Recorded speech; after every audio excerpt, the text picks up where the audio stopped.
नमस्कार, top 50 shares में आपका स्वागत है। मैं हूं मनीष और अगले आधे घंटे में मैं आपको ऐसे 50 शेयर बताऊंगा जहां सबसे ज़्यादा हलचल देखने को मिली। और ये वो 50 शेयर होंगे जिस पे आपको नज़र रखनी चाहिए, क्योंकि अगले 3 घंटों में इन्हीं शेयरों में सबसे ज़्यादा हलचल देखने को मिल सकती है। लेकिन अगले आधे घंटे में कई सारे टॉपिक होंगे, उस पर खासतौर पर चर्चा करेंगे। बाजार में देखिए कहीं ना कहीं एक रफ्तार देखने को मिली है और इंट्राडे में आज निफ्टी ने 8700 के लेवल को पार किया। उसके ऊपर कहीं ना कहीं मजबूती से टिकने की कोशिश कर रहा था, हालांकि अभी उसके नीचे थोड़ा ट्रेड कर रहा है। लेकिन जिस तरह से बाजार ने मजबूती दिखाई है, लगता है कि बाजार में अभी भी रफ्तार देखने को मिल सकता है। लेकिन कौन से ऐसे सेक्टर हैं इस पे आधे घंटे में हम खास तौर पे चर्चा करेंगे।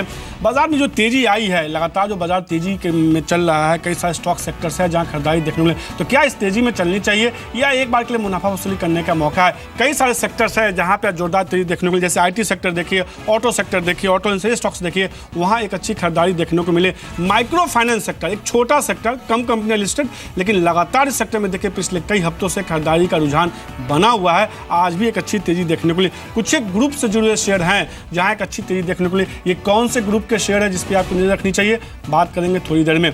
इसके अलावा एक ऐसी कंपनी के बारे में बात करेंगे जिसके नतीजे बेहतर देखने को मिल सकते हैं। और दिलीप बिल्डकॉन का आईपीओ खुला है आज से, मैनेजमेंट से जानने की कोशिश करेंगे कि क्या है कंपनी की योजनाएं, कैसी है ऑर्डर बुक की स्थिति, तमाम चीज़ों पर बात करने की कोशिश करेंगे। लेकिन शुरुआत ऑटो स्टॉक्स के साथ कीजिए। जिस तरह से ऑटो नंबर्स आज देखने को मिले हैं, उसके बाद हम देख रहे हैं तमाम ऑटो स्टॉक्स में तेजी देखने को मिली है। ऑटो शेयर में रफ्तार देखने को मिली है। Bajaj Auto, TVS motor, Ashok Leyland थोड़ी सी गिरावट अभी आई है नंबर्स के बाद, लेकिन मारुति सुजुकी जैसे स्टॉक्स है जहां मजबूती देखने को मिली है। आयशा मोटर के देखिए अच्छी नंबर्स देखने को मिले हैं। आज भी शेयर में देखिए अच्छी मजबूती, पिछले दिन हमने देखा था नतीजे भी देखने को मिले थे, उसका भी असर देखने को मिला। लगातार शेयर जो ऑल टाइम हाई के आसपास ही ट्रेड कर रहा है। इसके अलावा ऑटो इंश्योरेंस स्टॉक्स देखिए, वहाँ भी एक अच्छी तेजी देखने को मिल रही है। ऑटो रॉयल एनफील्ड के जो जुलाई बिक्री के आंकड़े हैं वो काफ़ी बेहतर देखने को मिला। लगातार हम देख रहे हैं कि सेगमेंट में ये कंपनी बेहतर ग्रोथ कर रही है, करीब 40% तक की बिक्री बढ़ती हुई दिखिए। कुछ और ऑटो नंबर्स देखिए, आज ऑटो इंश्योरेंस स्टॉक्स देखिए, जेएमटी ऑटो, रिको ऑटो, राणे मद्रास, हरिता सिटिंग, ऑटो लाइन इंडिया जैसे स्टॉक्स एक जोरदार तेजी दिखा रहे हैं। तो कहीं ना कहीं ऑटो नंबर से पहले ऑटो इंश्योरेंस स्टॉक्स में तेजी देखने को मिल रही है। और बीते हफ्ते भी लगातार इस शो में हमने ये चर्चा किया था कि ऑटो इंश्योरेंस स्टॉक्स पर नजर बना के रखिए, तेजी देखने को मिल सकती है। मारुति के भी जो ऑटो नंबर्स आए आज, करीब 12% का ग्रोथ देखने को मिला है। अगर साल दर साल बात करें तो अच्छी बिक्री देखने को, नंबर्स देखने को, उसका शेयर देखिए करीब 2.5% की मजबूती के साथ कारोबार कर रहा है आज के ट्रेड में। किरण आज के जानकार हमारे साथ जुड़ चुके हैं। किरण, जिस तरह से हमने देखा है कि ठीक ठाक ऑटो नंबर्स देखने को मिले, उसका ऑटो शेयर में देखिए एक अच्छी रफ्तार, जिनके नंबर्स थोड़े खराब वहाँ दबाव देखने को मिल रहा है। इसके अलावा ऑटो इंश्योरेंस स्टॉक्स देखिए, वहाँ एक अच्छी तेजी देखने को मिली। Bajaj Auto, TVS Motor, Maruti, Hero Motor Corp एक अच्छी खरीदारी देखने को मिल रही है। इन चारों में कोई पसंद है क्या आपको? अगर चार्ट के लिए लिहाज से देखा जाए तो बजाज ऑटो बिल्कुल अच्छा चार्ट दिखाई दे रहा है, consistently higher top higher bottom कर रहा है। और ये स्विंग टॉप जो है 2800 का, ये भी निकलता नजर आएगा आते कई ट्रेडिंग सत्रों में। टू व्हीलर क्षेत्र में आयशर मोटर पे हमारे बाय कवरेज है, जहां पे बहुत बड़ा टारगेट दिखाई दे रहा है, तो इन्वेस्टमेंट के हिसाब से उधर। और एक हीरो मोटो पे भी पॉजिटिव रुझान दिखाई दे रहा है। 4 व्हीलर स्पेस में मारुति और एमएनएम पे ध्यान देना चाहिए। मारुति बहुत बढ़ चुका है पर एमएनएम अभी बड़ा नहीं है। मेरा मानना है कि एमएनएम पे थोड़ी नजर रहनी चाहिए। एक छोटा सा रेजिस्टेंस है जो कि करीबन 1485 का है, वो एक बार निकल जाए, इसके बाद इसमें और भी मोमेंटम दिखाई देगा। तो मेरा फर्स्ट 2 व्हीलर स्पेस में मेरा आयशर बजाज ऑटो पे ध्यान रहेगा। Third stock will be Hero Moto. 4 wheeler में महिंद्रा एंड महिंद्रा। 4 व्हीलर में महिंद्रा जो है किरण को पसंद है। इसके अलावा आयशर मोटर उनको लगता है कि अच्छी तेजी दिखा सकता है, काफ़ी बड़े वैल्यू का शेयर है। इसके अलावा बजाज ऑटो भी उनको पसंद है, वहाँ भी उनको लगता है तेजी देखने को मिल सकती है। लेकिन किरण देखिए, ऑटो इंश्योरेंस स्टॉक्स में पिछले कुछ दिनों से लगातार तेजी देखने को मिली है। और लगातार 12 बजे के शो में मैं कई सारे ऑटो इंश्योरेंस स्टॉक्स बताता हूँ और उसमें देखिए बहुत बड़ी रैली देखने को मिली है पिछले कुछ दिनों में। जेएमटी ऑटो, रिको ऑटो, राणे मद्रास, हरिता सिटिंग, ये वैसे स्टॉक्स हैं जिसमें वॉल्यूम बहुत नहीं होता है, लेकिन आज देखिए ऑटो इंश्योरेंस स्टॉक्स में तेजी देखने को मिल रही है। Auto line India, Lumix auto light India, CIDCO auto जैसे स्टॉक्स हैं जो एक अच्छी मजबूती दिखा रहे हैं। क्या ऑटो इंश्योरेंस में कोई आपको पसंद है या आपको लगता है कि नहीं, अब चूंकि आंकड़े आ गए हैं जुलाई बिक्री के, अब इस शो में थोड़ी गिरावट या मुनाफा वसूली देखने को मिल सकती है? नहीं, मेरा मानना है कि हर स्टॉक का एक अलग टेक्निकल पैटर्न है। उसमें से 2 स्टॉक्स मुझे, आपने जो नाम गिनाए उसमें से 2 स्टॉक्स मुझे पसंद आते हैं। पहला होगा हरिता सी, जहाँ पे इधर से और भी तेजी अपेक्षित है। तो मेरा मानना है कि इधर से भी बाय करके चल सकते हैं डिलीवरी बेसिस के ऊपर, क्योंकि वॉल्यूम कम है। तो इधर इनका स्टॉप लॉस करीबन 600 का रहेगा, 640 पे ट्रेड करता नजर आ रहा है। और अगले 2-3 महीने में ये इजीली 750-780 के लेवल्स आपको दिखाते नजर आएगा। दूसरा होगा लुमैक्स। लुमैक्स में भी ऐसे ही कुछ रुझान है, जहाँ पे इसमें एक अपसाइड देखने को मिल जाना चाहिए।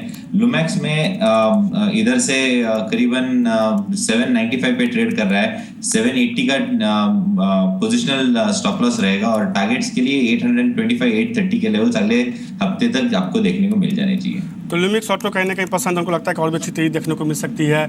और लगातार देखिए पिछले कुछ दिनों में जो है लगातार शेयर में एक जोरदार रैली देखने को मिली, लेकिन हमने देखा है प्राइमरी मार्केट में भी लगातार जो है हलचल देखने को मिली है। और आज से एक और नया आईपीओ खुला है, दिलीप बिल्डकॉन का जो है आज से कहीं ना कहीं आईपीओ खुला है। इससे पहले एडवांस एंजाइम के देखिए आज करीब 33% प्रीमियम के साथ एक जोरदार लिस्टिंग इस शेयर की होती भी दिखी है। हालांकि जानकारों का ये कहना है, इंट्राडे चार्ट दिखाइए इसका, कहीं ना कहीं अधिकांश जानकारों का ये कहना है कि शेयर जो है वैल्यूएशन वाइज काफ़ी ज़्यादा, प्राइस वाइज काफ़ी ज़्यादा महंगा हो गया है इस लेवल पे।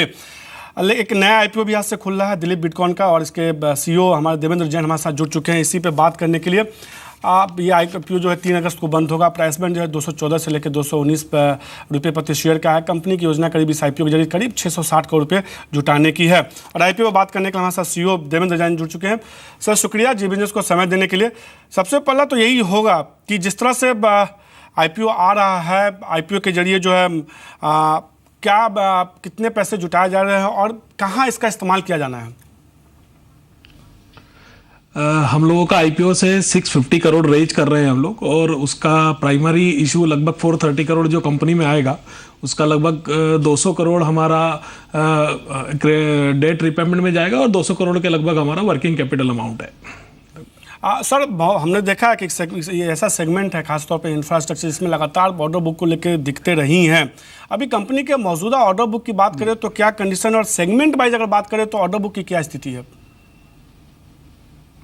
दिलीप बिल्डकॉन हमेशा से एक रोड फोकस्ड कंपनी रही है, और अभी आज की तारीख में हमारी ऑर्डर बुक लगभग 1 मार्च 2016 को 10,500 करोड़ थी। उसके बाद लगभग कंपनी ने 2,500 करोड़ के ऑर्डर और जीते हैं, तो लगभग 12,000 करोड़ के आसपास ऑर्डर बुक है। और हम लोग 80% रोड फोकस्ड कंपनी है। 20% सेगमेंट में हम लोग इरीगेशन, केनाल, डैम्स, माइनिंग में भी इस सेक्टर में है। तो ऑर्डर बुक के मामले में दिलीप बिल्डकॉन को कभी कोई परेशानी नहीं रही, हमेशा हमारी स्ट्रॉन्ग ऑर्डर फ्लो रहा है हमारी कंपनी में। सर आपने पिछले कई दिनों में कंपनी ने कई सारे ईपीएस और बीओटी प्रोजेक्ट को जो पूरा किया है, क्या कोई बड़े ईपीएस और बीओटी प्रोजेक्ट पे काम कर रही है क्या कंपनी? अभी कंपनी देश के काफ़ी अच्छे और बड़े प्रोजेक्टों पे काम कर रही है। अभी हम लोग लगभग 1500 करोड़ का एक केबल स्टे ब्रिज बना रहे हैं जुआरी रिवर पे। अभी हम लोग विजयवाड़ा से मछलीपट्टनम लगभग 800 करोड़ का रोड बना रहे हैं। नियर टू जमशेदपुर हम लोग आल्सो एक 800 करोड़ का ईपीसी कर रहे हैं। बाकी देश के लगभग 12 स्टेट्स में हर जगह लगभग हम लोग ईपीसी का काम कर रहे हैं अभी इस समय। अभी आपने कहा सर करीब 12,500 करोड़ का ऑर्डर बुक है। हमने देखा है कि कंपनी जो है मार्जिन पिक्चर क्या है कंपनी का, दूसरा ये कि क्या हाई मार्जिन वाले किसी ऑर्डर के लिए कंपनी बीट कर रही है क्या? कंपनी पर्टिकुलर किसी बिड में हाई मार्जिन के लिए बिड नहीं करती। हमारा मार्जिन वैसे भी इंडस्ट्री में सबसे अच्छा रहा है, क्योंकि कंपनी अपना खुद इक्विपमेंट से काम करती है, कभी सबलेट नहीं करती। इसलिए पर्टिकुलर किसी प्रोजेक्ट को हाई मार्जिन के लिए काम नहीं करते। हम सारे प्रोजेक्टों को हमारा जो मार्जिन है उसके लिए ही काम करते हैं हम लोग। एक सवाल आप होगा, आपने कहा कि करीब आमदनी का 80% हिस्सा जो है कंपनी के जो है हमने कहा रोड सेगमेंट से आता है। एनएचआई से भी कंपनी को कई सारे ऑर्डर्स मिलते हैं। खासतौर पे एनएचआई से क्या कुछ और बड़े ऑर्डर्स मिलने वाले हैं, और गवर्नमेंट की तरफ से कोई दिक्कतें इस सेगमेंट में खासतौर पे? नहीं, गवर्नमेंट की तरफ से हमें कोई अभी दिक्कत नहीं है। नई गवर्नमेंट ने इस सेक्टर में काफ़ी अच्छा काम किया है। क्लियरेंसेज वगैरह काफ़ी फास्ट हुए हैं, उससे कंपनी की ग्रोथ भी अच्छी हुई है। और अभी रिसेंटली हमें एनएचआई से एक बड़ा order already hybrid annuity model में अभी हम लोगों ने जीता है, यूपी में रिसेंटली जीता है अभी। एक चीज़ ये इंटरेस्टिंग है सर कि कंपनी का जो ऑपरेटिंग कैश फ्लो है वो कहीं ना कहीं नेगेटिव है। तो क्या लगता है कि आने वाले दिनों में इसमें कुछ सुधार देखने को मिल सकता है? बिल्कुल, आने वाले 2 साल में कंपनी का सिर्फ फोकस इसी बात पे है कि कंपनी का कैश फ्लो इंप्रूवमेंट होगा और डेट कैसे कम होगी। और बेसिकली आईपीओ का एजेंडा भी यही था कि कंपनी की जब डेट कम होगी तो नेक्स्ट फ्यू ईयर्स में अच्छा कैश फ्लो बनेगा कंपनी में। सर आखिरी सवाल होगा, अभी आपने कहा कि जो आईपीओ के जरिए पैसा जुटाएगी कंपनी, उसका एक बड़ा हिस्सा जो है कर्ज भुगतान में करेगी। फिलहाल कंपनी के कर्ज की स्थिति क्या है? कंपनी का स्टैंड अलोन बेसिस पे लगभग 2400 करोड़ का कर्ज है, जिसमें से वर्किंग कैपिटल और इक्विपमेंट पे कर्ज लगभग 1400 करोड़ का है, और लगभग 1000 करोड़ का जो कंपनी के बीओटी एसेट्स हैं उस पे कर्ज है लगभग। देवेंद्र सर शुक्रिया और ढेर सारी शुभकामनाएं आपके आईपीओ के लिए। तो ये आईपीओ दिलीप बिल्डकॉन का आईपीओ जो कि आज से खुला है और 3 अगस्त को बंद होगा। कंपनी के जो है 214 से लेकर 219 रुपये का प्राइस बैंड है और करीब 660 करोड़ रुपये कंपनी की जुटाने की योजना है। कंपनी ने सीधे तौर पर कहा कि 12,500 करोड़ का एक मजबूत ऑर्डर बुक है और कंपनी को आमदनी का जो बड़ा हिस्सा करीब 80% तक आमदनी जो है रोड सेगमेंट से होता है और इस सेगमेंट में कंपनी और कई सारी योजनाओं के लिए लगातार बीड भी कर रही है। हमने देखा है, हालांकि टेक्निकली किरण थोड़ा बताना मुश्किल होगा, कुछ एक स्टॉक खासतौर पे एडवांस एंजाइम जैसे स्टॉक्स की जिसकी हाल में लिस्टिंग हुई है, इनफैक्ट आज ही लिस्टिंग हुई है, क्या इस पर कुछ राय होगी आपकी एडवांस एंजाइम पे? अगर टेक्निकली देखें तो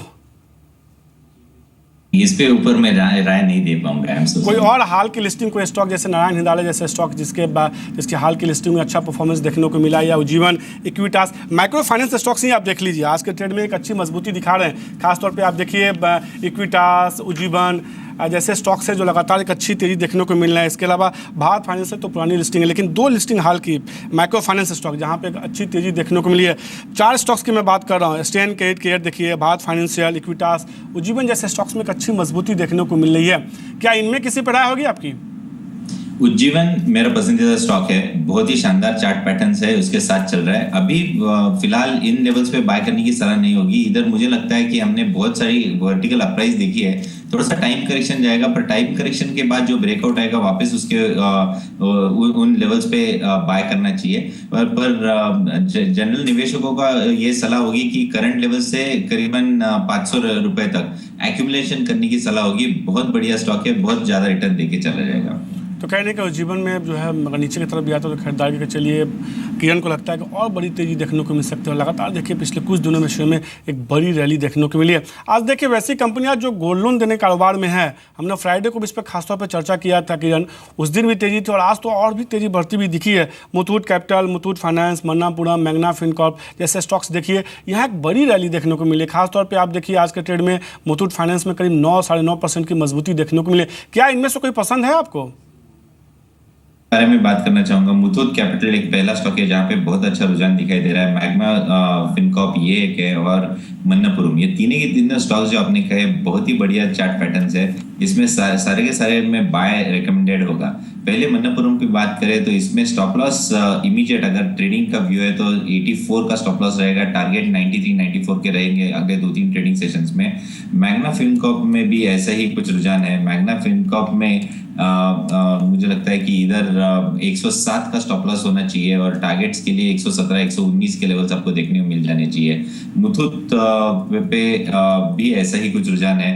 मुथूट कैपिटल पे मेरा मानना है कि स्टॉप लॉस 221 का रखना चाहिए और टारगेट्स के लिए 254-258 के लेवल्स आपको देखने को मिल जाने चाहिए अगले 2-3 ट्रेडिंग सेशंस में। तो किरण को लगता है कि मुथूट कैपिटल होल्ड कीजिए, अभी भी तेजी देखने को मिल सकते हैं, 250 तक का लक्ष्य मान के चल रहे हैं। इसके अलावा मैग्ना फिनकॉर्प भी उनको लगता है 117-118 तक का जाता हुआ दिख सकता है, एक अच्छी मजबूती की संभावना जता रहे हैं। मन्नापुरम फाइनेंस पर भी काफ़ी ज़्यादा पॉजिटिव है। मैग्ना फिनकॉर्प 119 का लक्ष्य मान के चल रहे हैं। इसके अलावा मन्नापुरम फाइनेंस में भी उनको लगता है कि 93 तक का लक्ष्य देखने को मिल सकता है, एक अच्छी तेजी देखने को मिल सकती है। इसके अलावा कुछ और स्टॉक्स देखिए जहाँ पे आज के ट्रेड में मजबूती देखने को लिए, 2 ग्रुप स्टॉक, 2 अलग अलग ग्रुप के स्टॉक्स देखिए। एमटेक ग्रुप के स्टोरी में देखिए किरण, पिछले 15-20 दिनों से लगातार एक अच्छी खरीदारी देखने को मिली है। जेएमटी ऑटो 16-17% की मजबूती, मेटालिक्स फोर्जिन वहाँ एक अच्छी मजबूती, करीब 5% का अपर सर्किट पे शेयर ट्रेड कर रहा है। एमटेक ऑटो देखिए वहाँ एक अच्छी मजबूती देखने को मिले। इसके अलावा बजाज ग्रुप के स्टॉक्स देखिए यहाँ भी खरीदारी देखने को मिले। अलग अलग बात करते हैं दोनों सेक्टर की। सबसे पहले तो एमटेक ग्रुप की बात करें, ये जो इंटरेस्टिंग प्ले हो रहा है लगातार, और वॉल्यूम भी देखिए ठीक ठाक वॉल्यूम देखने को मिल रहा है, एक अच्छी लगातार तेजी देखने को मिले। क्या आपको लगता है कि जो बहुत एग्रेसिव ट्रेडर है उनको खरीदारी करनी चाहिए, जिनके पास है वो होल्ड करे? क्योंकि शेयर हमने देखा बहुत पीट चुका है, लेकिन अब जिस तरह से कंपनी की तरफ से कुछ एक पॉजिटिव खबरें आ रही है और जिस तरह से तेजी देखने को मिल रही है, क्या आपको लगता है मोमेंटम पे जाना चाहिए? मनीष जी, हमने देखा है कि दिसंबर 2015 से ये स्टॉक यानी जेएमटी ऑटो 105 से लेके 40 रुपए तक नीचे आ गया, 40 के नीचे भी आया था। अभी फिलहाल ये एक ट्रेंड रिवर्सल प्राइस पैटर्न बना रहा है जिसका नाम है इन्वर्टेड हेड एंड शोल्डर। ऐसे ट्रेंड रिवर्सल पैटर्न के बाद एक बहुत अच्छा अपसाइड आपको देखने को मिल जाता है और अच्छे वॉल्यूम्स के साथ भी चल रहा है, तो मेरा मानना है कि ये पैटर्न वैलिड है। इधर स्टॉप लॉस आपका करीबन 43 का होगा और टारगेट्स डिलीवरी बेसिस पे 70 रुपए के ऊपर होंगे। तो मेरा मानना है कि रिस्क टू रिवॉर्ड रेशियो में भी बहुत अच्छा है, पर ये 70 रुपए का स्टॉप टारगेट करीबन 2-2.5 महीने में आ जाना चाहिए। तो मेरा मानना है कि इधर बहुत अच्छा रुझान आपको देखने को मिल जाता है। दूसरा एमटेक ऑटो की बात करें तो एमटेक ऑटो में भी ऐसा ही कुछ रुझान है। बहुत अच्छी रैली हमने देखी थी, उसके बाद फर्स्ट लेवल ऑफ करेक्शन हो चुका है और मेरा मानना है कि इधर से आज वापस अच्छे डिलीवरी वॉल्यूम्स देखने को मिल रहा है। तो इधर भी एक स्टॉप लॉस 48 का रख के चलना चाहिए। 50 रुपए पे ट्रेड कर रहा है तो 2 रुपए का स्टॉप लॉस है और इजीली आपको जो रिसेंट हाइज है 56 वो क्रॉस करते हुए देखेंगे। तो मेरा मानना है कि 60 के टारगेट्स आपको मान के चलने चाहिए। तो ये भी एक स्टॉक होगा जहां पे आपको risk to reward ratio favourable है।